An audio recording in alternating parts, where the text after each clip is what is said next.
네, 반갑습니다. 티스탁입니다. 자, 요즘 우리 증시가 굉장히 좀 어렵죠. 스트레스를 굉장히 좀 많이 받는 그런 장세인데, 뭐 지금은 뭐 대한민국의 대부분의 개인 투자자들이 시장을 좀 보면서 많이 좀 어려움을 겪고 있는 시기일 거라고 저도 생각을 합니다. 그리고 요즘에는 그 경기 침체 우려감이라는 키워드가 뉴스로서 굉장히 많이 나오고 시장을 급락시키는 그런 요인들이 되고 있죠.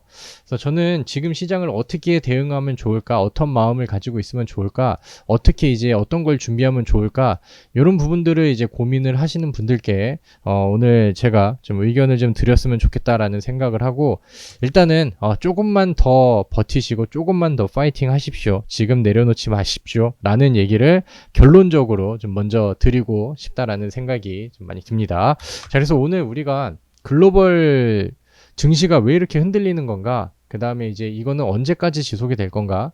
아니면은 지금 경기 침체 우려감들이 왜 나오는가?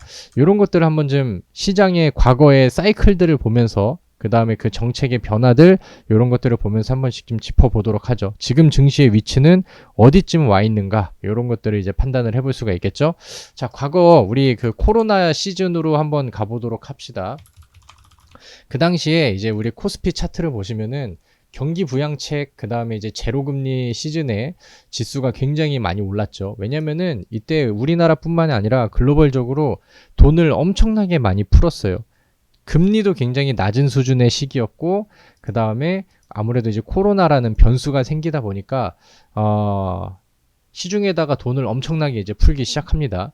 그 당시에는 제로금리 금리가 굉장히 낮은 수준이라서 기억을 해보시면은 뭐 그 당시에 뭐 부동산 투자가 굉장히 좀 좋았었던 시기이기도 했죠. 물론 거기에 대한 부작용으로 요즘에 뭐 전세 사기 이런 것들도 좀 많이 나오긴 했지만 아무튼 뭐 좋았던 시기입니다. 먹고 살기 참 편했던 그런 시기가 지나갔었죠. 그러다 그때 이제 물가가 근데 문제가 뭐냐면은 그 당시에 이제 뭐 결과론적으로 뭐 지금 와서 이제 쉽게 얘기를 하는 거지만 물가가 그 당시에 굉장히 많이 올라갔어요. 잡기 어려울 정도로 좀 많이 올라갔습니다. 이 경제 그 이론으로 보면은 가장 뭐 기초가 되는 부분이죠. 수요가 이제 많이 올라가요. 돈이 많이 풀리니까 그냥 일상생활에서도 이제 뭐 많이 소비를 하게 되죠. 그래서 그 소비가 전 세계적으로 급증을 좀 많이 하게 되고 그러다 보니까 공급이 이제 부족한 상황들이 됩니다. 수요가 올라가는데 공급이 부족하면은 자연스럽게 물가가 상승을 하게 되죠. 그래서 그 당시에 이제 뭐 철강, 그다음에 구리, 목재, 반도체 뭐 이런 이제 원자재들이 다 가격이 좀 많이 올라갔어요. 그러면서 이제 코로나로 인한 뭐 울며 겨자 먹기식 그런 부양책들이 지나가고 어느 정도 이제 좀 완화가 되고 요런 시즌에 우리 증시도 굉장히 폭발적으로 반응을 했죠. 근데 이제 이게 뭐 항상 좋은 뭐 부양책들만 나오면 좋겠지만 이 사이클이라는 게 있고 그다음에 이 잡아야 되는 이런 물가 계속해서 치솟는 물가라던가 원자재 가격이라던가 이런 거를 잡기 위해서는 이제 뭐 연준에서도 그렇고 그다음에 이제 뭐 정책적으로도 그 손을 좀 써야 됩니다. 그래서 이 물가를 잡기 위해서는 일단은 뭐 수요를 줄인다던가 아니면 이제 공급을 맞춰준다라던가 공급이 이제 수요에 맞춰서 계속해서 풍족하게 나간다라고 하면은 뭐 가격이 이렇게 올라갈 가격 경쟁력이 이렇게 필요하진 않겠죠. 근데 이제 과거에도 이제 공급이 이제 만약에 잘 맞춰졌다라고 하면은 애초에 물가 상승이 나오지도 않았겠죠. 그래서 공급을 이제 뭐 맞추는 거는 의미가 없는 거고 이제 이거를 인위적으로 수요를 줄이게 합니다. 그러다 보니까 이제 뭐 쉽게 말해서는 과거에 경기가 좋아지게 막 돈을 풀고 부양을 좀 했다라고 하면은 반대로 이제 긴축을 시작하게 되는 거죠. 그러니까 걷어들이는 돈들이 이제 늘어나고 풀었던 돈들이 이제 다시 좀 걷어들이는 그런 작업들이 필요한 겁니다. 그래서 이제 부양된 경기를 좀 죽이려고 하는 거죠. 그리고 풀었던 돈을 걷어들이고 그래서 이제 연준에서는 금리 인상을 선택을 하게 됩니다. 그리고 그 금리 인상이 시작된 이후부터는 대략 한 1년 반 정도는 상승했었던 지수 자체가 굉장히 많이 빠졌었죠. 지금 이 화면은 코스피의 일봉 차트입니다. 그리고 이제 2022년도, 2023년도 초가 이 추세의 저점이 됐고, 지금도 뭐 그때 이후로도 높은 금리가 계속해서 유지가 되고 있는 거는 맞지만, 그렇다고 지수가 뭐 금리가 높다고 해서 계속 빠지고 그러진 않죠. 상승분들을 일부 반납하고, 그 다음에 이제 내성이 생기고, 그 다음에 이제 뭐 그 높은 금리에서의 흐름들이 좀 그 증시에도 많이 반영이 되고 하다 보니까 그 이후에는 뭐 오름 증시도 나오고, 뭐 다시 한번 또 밀렸다가 다시 한번 오름 증시도 나오고, 뭐 AI 열풍과 강풍이 또 불기도 하고, 뭐 이제 뭐 실적주들도 부각이 되기도 하고, 그래서 좀 무난한 증시가 또 이어지기도 했죠. 그리고 이제 최근 들어서는 시장이 급락과 폭락을 이어주면서 이제 새로운 키워드로 경기 침체라는 아래 공포라는 키워드가 좀 많이 떠오르고 있는 그런 상황입니다. 아무튼 이때 이후로도 뭐 계속해서 흐름을 보죠. 연준이 이제 금리 인상을 선택을 하고, 이제 처음에는 금리가 그냥 쭉쭉쭉쭉 올라갔어요. 근데 이게 한 번 올리고 두 번 올리고 세 번 올리고 하다 보면은, 뭐 예를 들면 이제 뭐 대출 이자 같은 경우도 그렇고, 시민들도 이제 뭐 그런 그 부담감들이 느껴지기 시작하죠. 그래서 이제 뭐 시장에서는 자연스럽게 이제 소비를 좀 줄이게 되는 거고, 먹고 살기 힘들면 일단은 돈을 잘 안 쓰게 되잖아요. 그러면 이제 아까 말씀드렸던 수요가 이제 자연스럽게 줄어들게 되고, 그 다음에 이제 공급과의 차이가 좀 맞아진다라고 하면은 거기에서 이제 뭐 가격이 물가가 전반적으로 이제 떨어지는 그런 효과를 기대하고 금리 인상을 한 거죠. 그래서 이제 의도적으로 개입을 해가지고 경기를 둔화시키기 위해서 펼쳤었던 정책이 이제 금리 인상의 방향을 계속해서 유지를 하는 그런 정책이에요. 그러니까 지금 뭐 경기가 뭐 침체되네, 떨어지네, 이런 것들은 이미 이거를 계획을 하고, 그 다음에 요렇게 흘러갈 거야, 그렇게 만들 거야라고 이제 그 정책적으로 의도를 하고 이어지고 있었던 내용이죠. 자, 아무튼 그때 이후로 고금리 시대가 제법 오랜 기간 이어지고 있습니다. 그리고 연준이 처음에 계획했던 것보다는 물가가 쉽게 빠지지는 않았어요. 이거를 이제 어떻게 판단을 하냐면은 이제 지표들이 있습니다. 연준에서 이제 그 현재 뭐 물가라던가 경기 상태 이런 거를 이제 평가하는 지표들이 있는데, 일단은 물가 지표로는 CPI가 있고 PPI가 있어요. CPI는 소비자 물가지수, 그 다음에 PPI는 생산자 물가지수 이렇게 있고, 그 다음에 고용지표가 있습니다. 고용지표는 비농업 고용지수라는 게 있고, 그 다음에 실업 청구 수당 건수 변화 이런 게 있어요. 그러니까 실업자들이 실업 수당을 받기 위해서 정부에다 신청을 하죠. 그게 늘으냐 아니면 줄어드느냐, 그걸 통해서 실업자가 많이 생긴 것 같은데 줄어들었는데, 이렇게 이제 평가를 하는 거죠. 그래서 이런 것들이 요즘에 이제 미증시 뉴스들, 그죠, 글로벌 시황 뉴스들 이런 걸 보면은 요 지표 발표들이 뭐 굉장히 좀 많이 나오죠. 뭐 그 외에 뭐 PMI 지수라던가 뭐 이런 것들로 현재 경기가 침체 국면인지 아니면은 화랑기 국면인지 이런 거를 평가하는 지표들이 있습니다. 아무튼 뭐 이렇게 해서 과거에는 이제 파월 연준 의장이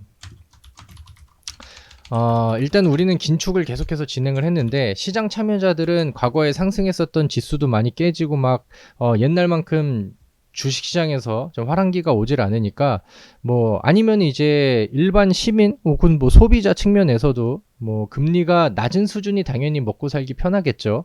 그래서 이제 금리 인하를 막 기다리고 언제 할 거야 이렇게 이제 좀 막 요구를 하고, 그 다음에 이제 막 기대도 하고 그러는데, 파월 연준 의장은 일단은 물가가 잡히면 통계치가 지표가 잡히면은 그때부터 고민을 하고 이제 시작을 해볼게 이렇게 얘기를 하고, 그 다음에 요즘에는 물가가 목표를 완벽하게 달성하지 않는다 하더라도 혹시나 뭐 고용지표라던가 이런 것들을 보면서 경기를 보고 이제 선택을 할게 뭐 이렇게 얘기를 합니다.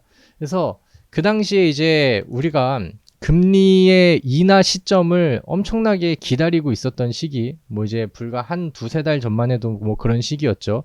그럴 때는 CPI랑 PPI가 이제 막 떨어지기를 기대를 했었고, 그 다음에 이제 뭐 어느 정도 물가가 잡히는 그림들이 나와도 연준과 그 다음에 파월이 우리는 고금리를 더 유지를 해야 돼, 아직까지는 금리를 더 높게 가야 돼 하면서 이제 투자자들을 좀 열받게 했었던 그런 시기에는 그 걔네들이 주장하는 명분이 뭐냐면, 고용시장이 하나도 흔들리질 않잖아. 고용시장이 이렇게 튼튼한데, 미국 경기가 이렇게 좋은데 지금 긴축의 효과가 있는 것 같아? 침체기와 둔화기가 온 것 같아? 아니야, 아직은 견고해.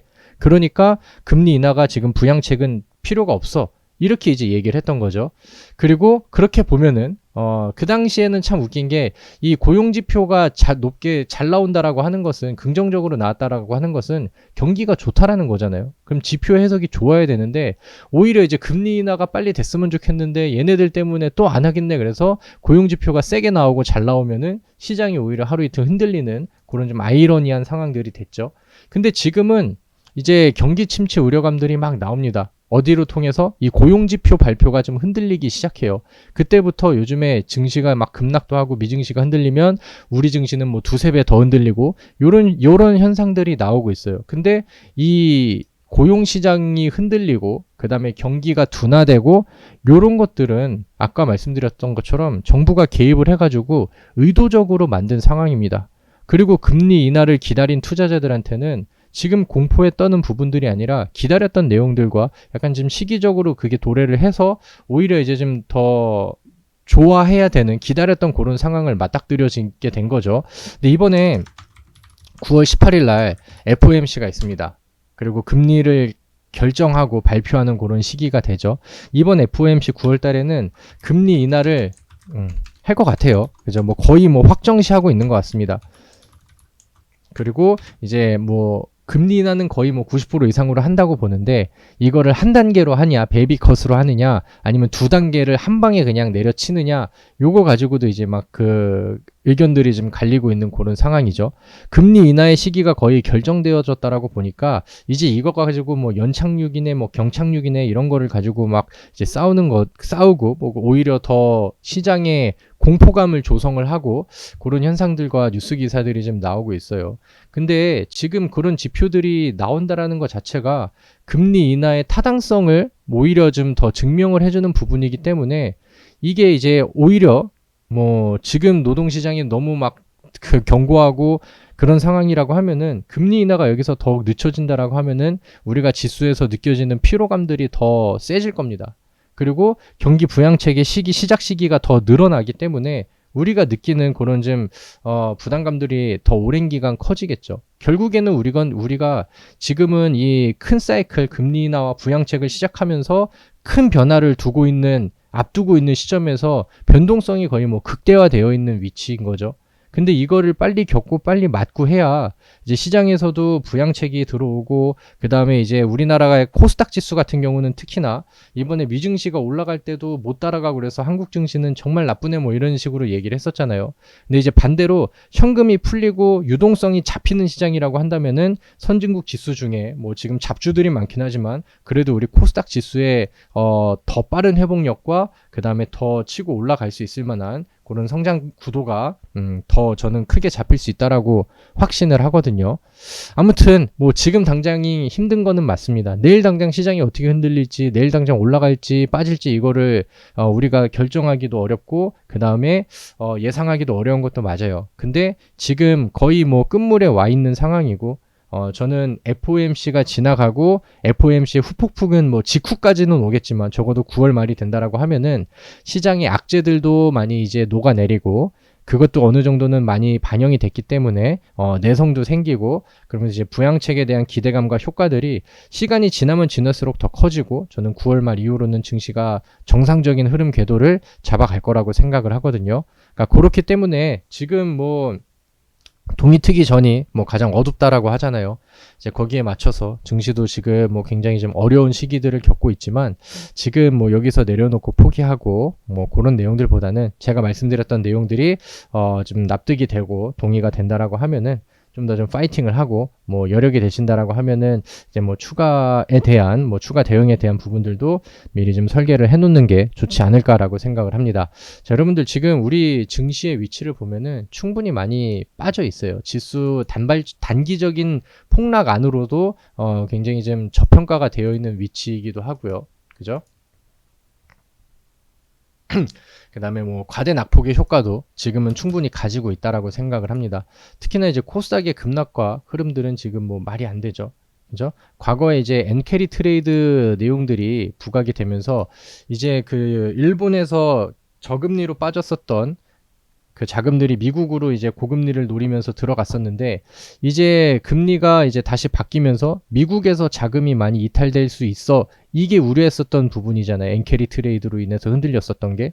근데 앞서서 말씀드렸다시피 미국으로 집중되어 있었던 자금들이 유동성이 퍼지면서 해외 각국으로 특히나 선진국으로 퍼진다라고 하면은 엔캐리 트레이드의 그 이제 깨지는 효과들 이런 것들은 우리 증시에는 어떻게 보면은 호재로 작용할 수 있는 부분이니까 이 부분 또한 저는 뭐 지난 8월 초에 급락 또한 폭락 또한 굉장히 좀 과했다라고 생각을 합니다.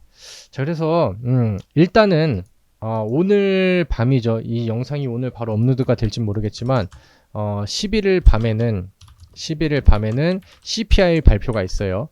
그 다음에 10일 밤에는 PPI 발표가 있습니다. 이제 물가 지표 관련된 내용이죠.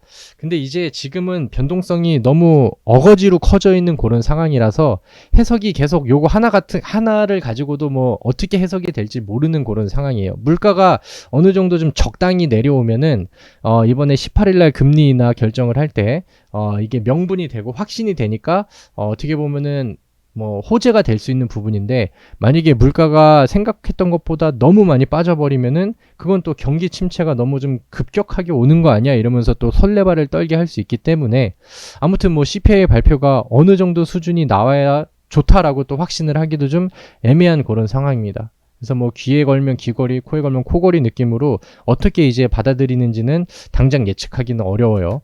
그리고 이제 18일 날 이제 FOMC도 있죠. 이때도 이제 뭐 베이비 컷이 있고 그러니까 한 번 0.25 낮추는 거, 그 다음에 0.5를 낮추는 B컷이 있습니다. 글쎄 뭐 어느 쪽에서는 B컷을 때려야 지금 분위기에 맞춰서 일단은 경기 침체가 우려가 되니까 경기 부양을 시키자 이거잖아요. 결국에는 좋은 방향으로 가고 어려웠던 거를 끝내줄게 이게 이제 금리 인하의 시작인 거거든요. 그래서 결과론적으로는 일단은 도움이 다 되는 그런 내용인데 혹시나 이제 B컷으로 이제 선택을 한다고 했었을 때 그러면은 연준 의원들도 이 경기 침체를 인정을 한 꼴이 아니야? 이러면서 단발적으로는 또 흔들릴 수도 있습니다. 그러니까 B컷이 항상 또 좋은 쪽으로만 해석이 되진 않을 수 있겠죠. 그래서 이제 FOMC까지는, 그러니까 FOMC 직후까지는 반응을 보면서 일단은 뭐 시장이 조금 더 흔들리든 뭐 극강의 변동성을 뭐 반등할 때도 쭉 올라가고 반락할 때는 뭐 또 떨어지고 이런 그림들이 나올 수 있다라는 거를 좀 인정을 해두되 제가 생각을 했을 때는 FOMC 이후에 뭐 그 다음 주부터 9월 말 정도부터는 시장이 이제는 뭐 더 후려칠 명분들이 부족해질 거라고 저는 생각을 해요. 그리고 이제 부양책이 시작이 됐다는 것 자체가 이제 앞으로의 경기 순환의 또 상승 사이클을 만들어 가겠다라는 의지이기 때문에 이때가 이제 뭐 지금이 마지막 크게 흔들리는 가장 어려운 시기가 아닐까라고 생각을 합니다. 그래서 여러분들 이미 뭐 증시는 많이 빠졌어요. 증시는 많이 빠졌고 충분히 저가 메리트가 많이 나와 있는 상황이고 과대 낙폭 구간인 건 맞습니다. 그리고 앞으로 바뀌어지는 이 금리 정책이 특히나 선진국 지수인 우리 증시한테는 충분히 더 도움이 될 수 있을 만한 내용들이 이어질 거라고 저는 확신을 합니다. 그래서 지금 뭐 많이 어려운 시기지만 조금만 더 존버하고 조금만 더 버텨내십시오. 그리고 혹시나 뭐 지금 이제 금리 정책이 바뀌게 된다라고 하면은 아무래도 이제 그 중에서도 더 부각이 될 만한 내용들이 있을 텐데 지금은 뭐 AI 거품 얘기들이 좀 많이 나오고 있죠. 그래서 뭔가 이제 AI가 아니야 무슨 거품이야 다시 올라갈 거야 뭐 이렇게 하는 의견들과 거품에 좀 동의를 하는 의견들이 뭐 거의 50대 50으로 좀 갈리고 있는 것 같아요. 차라리 이제 금리 정책이 바뀌면서 수혜를 받을 수 있을 만한 지금 바닥에서 반응을 같이 보이고 그 다음에 이제 뭐 시장이 반등을 한다라고 하면은 그 방향대로 같이 올라갈 수 있을 만한 제약주 섹터라던가 아니면은 2차 전지 섹터라던가 이쪽을 좀 관심 있게 보시면 좋지 않을까라고 생각을 합니다. 저는 개인적으로 제약주들을 굉장히 좀 좋게 평가를 해서 저랑 같이 매매하시는 분들께도 계속 비중을 좀 늘려가자고 하고 2차 전지 안에서도 뭐 지금은 같이 저가 매수의 준비를 진행을 하고 있는 그런 상황입니다. 그래서 저의 의견과 제가 생각하는 그런 시장의 시나리오가 좀 잘 맞아 떨어지기를 기대해보고 뭐 추석 때까지 혹은 뭐 그 직후까지 조금만 더 파이팅 하시면서 시장을 잘 이겨내시고 충분히 좋은 시장은 금방 돌아옵니다. 근데 이제 그거를 이제 시장이 화랑기가 되고 개인들이 열광하는 시장이 돌아온 뒤에서야 이제 이제 대응을 한다라고 하면은 항상 또 좋은 기회를 놓칠 수 있다라고 저는 생각을 해요. 물려있는 종목에 대해서도 포기하지 마시고 이 추석 이후에 우리 증시가 어떻게 되살아나는지 저랑 같이 기다려보고 한번 기대를 해보시죠. 자, 오늘 뭐 주저리 말이 길었습니다. 그래서 아무튼 뭐 시장에 대한 이런 얘기들을 알고 있으면은 뭐 상식적으로도 좋죠. 그리고 여러분들이 좀 어려운 시기에 이런 상황이라서 뭐 더 흔들리겠구나 이렇게 납득이 된다라고 하면은 뭔가 좀 마음을 더 시선을 멀리 보고 호흡을 길게 하고 지금 시장을 좀 더 기다리는데 마음이 좀 더 편해지시지 않을까라고 생각을 합니다. 자, 아무튼 오늘 고생 많으셨고요.